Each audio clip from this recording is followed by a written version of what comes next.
요즘 기초연금 이야기를 들으면 괜히 마음이 복잡해지는 분들이 많습니다.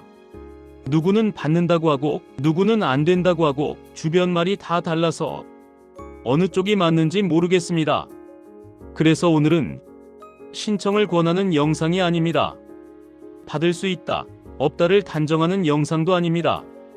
다만 기초연금이 왜 다 받는 것처럼 보이지만 실제로는 그렇지 않은지 그 구조를 아주 차분하게 정리해 보겠습니다. 기초연금에서 가장 흔한 오해는 이 한 문장으로 정리됩니다. 나이가 되면 다 받는 거 아니야? 이 말이 나온 이유도 있습니다. 이름 자체가 기초이고 연금이라고 하니까 당연히 누구나 받는 것처럼 느껴집니다. 하지만 기초연금은 나이만 보는 제도가 아닙니다. 나이는 출발점이고 그 다음에는 현재의 생활 상황을 함께 봅니다. 그래서 어떤 사람은 받고 어떤 사람은 못 받는 일이 생깁니다. 그리고 그 차이가 기초연금을 더 어렵게 느끼게 만듭니다. 기초연금은 월급이 많냐 적냐만 보는 제도가 아닙니다. 지금 생활이 어떤 구조인지 어떤 기반 위에 있는지를 함께 봅니다. 그래서 소득과 재산을 따로따로 보는 듯하지만 실제로는 전체를 묶어서 판단하는 경우가 많습니다. 여기서부터 헷갈림이 시작됩니다. 예를 들어 소득은 거의 없는데 왜 안 될 수 있는지, 또는 크게 번 건 없는데 왜 기준을 넘었다고 할 수 있는지, 이건 누가 잘못해서가 아니라 제도 자체가 생활의 전체 그림을 보도록 만들어져 있기 때문입니다. 그렇기 때문에 기초연금은 어떤 한 가지 조건만 보고 미리 결론을 내기가 어렵습니다. 기초연금을 이야기할 때 가장 많이 들리는 말이 있습니다. 집 있으면 안 된다던데. 이 말은 완전히 틀렸다고도 할 수 없고 완전히 맞다고도 할 수 없습니다.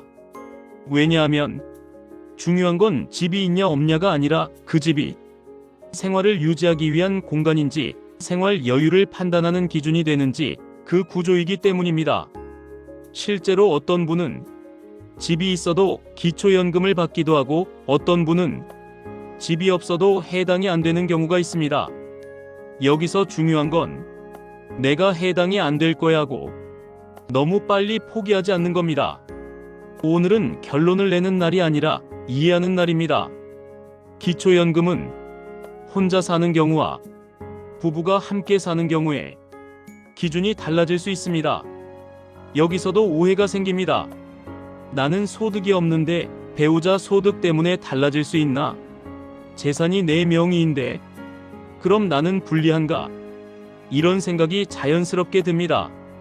하지만 제도는 개인만 보는 느낌이 아니라 같이 생활하는 구조를 함께 보는 쪽으로 설계되어 있는 경우가 많습니다.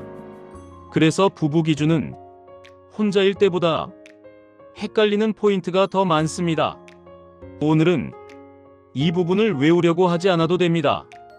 다만 부부 기준이란 게 있다는 것, 그래서 주변 사례가 더 다르게 들릴 수 있다는 것, 이 정도만 기억해도 충분합니다. 기초연금에서 가장 아쉬운 경우는 두 가지입니다. 하나는 가능성이 있는데도 몰라서 못하는 경우, 또 하나는 가능성이 있는데도 안 될 거야 라고 생각하고 미리 포기하는 경우. 특히 이런 경우는 결론보다도 확인이 필요한 경우가 많습니다. 혼자 생활하는 경우, 최근에 소득이나 상황이 바뀐 경우, 예전에 한번 알아봤는데 시간이 많이 지난 경우, 소득은 거의 없는데 생활 구조가 복잡한 경우. 이건 무조건 받는다는 뜻도 아니고 무조건 된다는 뜻도 아닙니다. 다만 확인할 이유가 있는 경우라는 뜻입니다. 이 영상을 보고 나서 갑자기 마음이 급해질 수 있습니다. 나도 신청해야 하나? 어디서 알아봐야 하지? 이런 생각이 들 수 있습니다. 하지만 오늘은 아직 신청하지 않아도 됩니다. 오늘의 목적은 기초연금이 왜 헷갈리는지, 왜 사례가 다르게 들리는지 그 구조를 이해하는 것입니다. 구조를 알고 나면 기초연금은 예전보다 덜 무섭게 느껴집니다. 무섭지 않아지면 그 다음에야 차분하게 확인할 수 있습니다. 기초연금은 생활을 풍족하게 만들어주는 제도라기보다 기본 생활을 지켜주기 위한 장치에 가깝습니다. 그래서 기준이 있고 확인이 있고 절차가 있는 겁니다. 이걸 모르면 기초연금은 막연한 기대가 되거나 막연한 두려움이 됩니다. 하지만 구조를 이해하면 기대도 두려움도 조금은 줄어듭니다. 오늘은 그 정도면 충분합니다. 오늘은 기초연금이 왜 다 받는 것처럼 보이지만 실제로는 그렇지 않은지 그 배경을 차분하게 정리해봤습니다. 내일 올라오는 2편에서는 사람들이 가장 헷갈려하는 부분, 즉 기준이 왜 복잡하게 느껴지는지를 조금 더 쉽게 풀어보겠습니다. 오늘은 여기까지입니다.